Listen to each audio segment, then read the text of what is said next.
Hello, my name is Lisa Pesnicek. I'm with the Dynamic Self Astrology, and welcome to November 2025.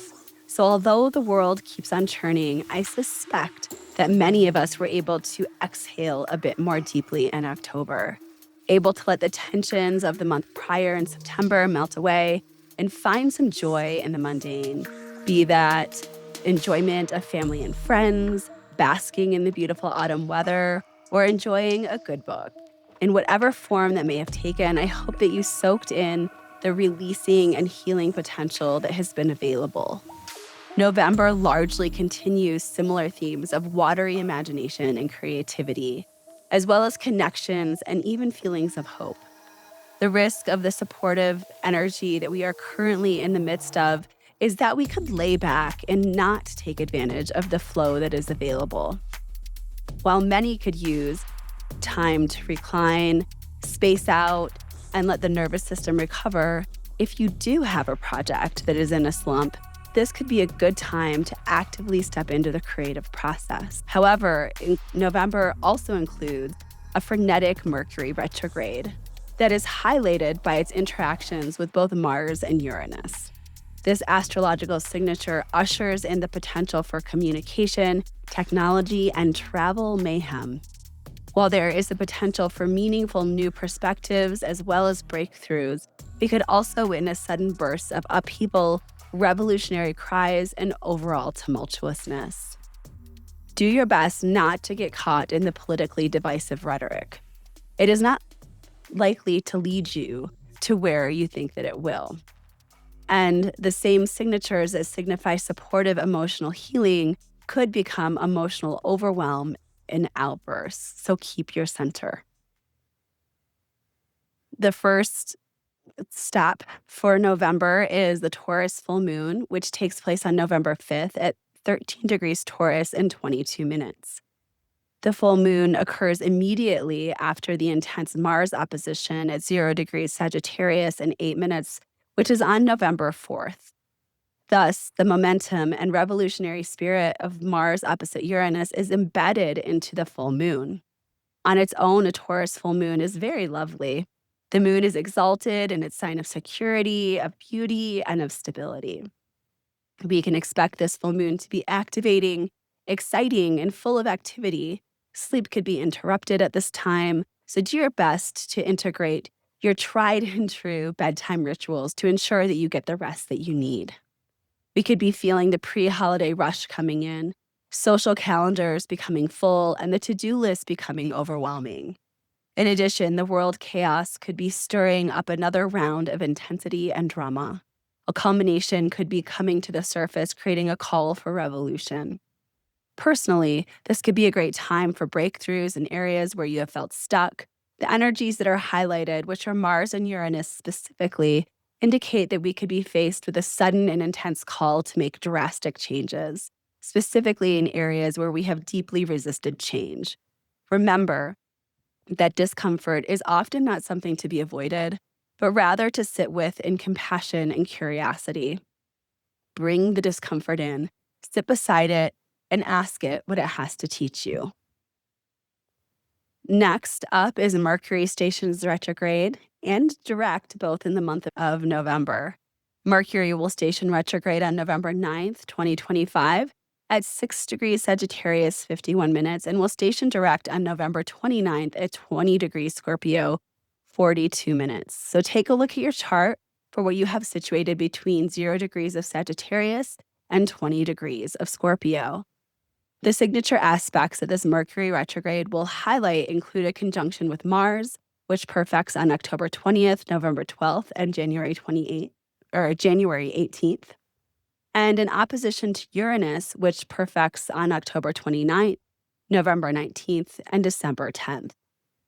In both of these instances, the energetic of the Mercury retrograde will begin to be woven into the storyline in late October, when the first aspects perfect and will continue beyond the station direct into mid-January 2026.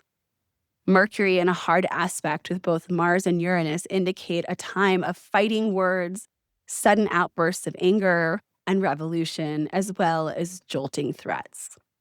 While we will be sure to see this play out on the world stage, be careful of your own communication during and around this Mercury retrograde. Tensions are high, and the words may be expressed before we have time to evaluate them and to make a better choice. Also, be sure to back up your technology and be more careful with all travel and transportation. Most pointedly, holiday travel could be impacted by this Mercury retrograde, which falls over the Thanksgiving holiday. If you are planning to travel at this time, allow for enough time for delays to occur and mentally prepare yourself for the unexpected travel hiccups. The real world manifestation of the delays and interference that I see could have to do with a continued government shutdown that could be impacting airline travel during this busy time. Next, we have a look at Jupiter and Saturn.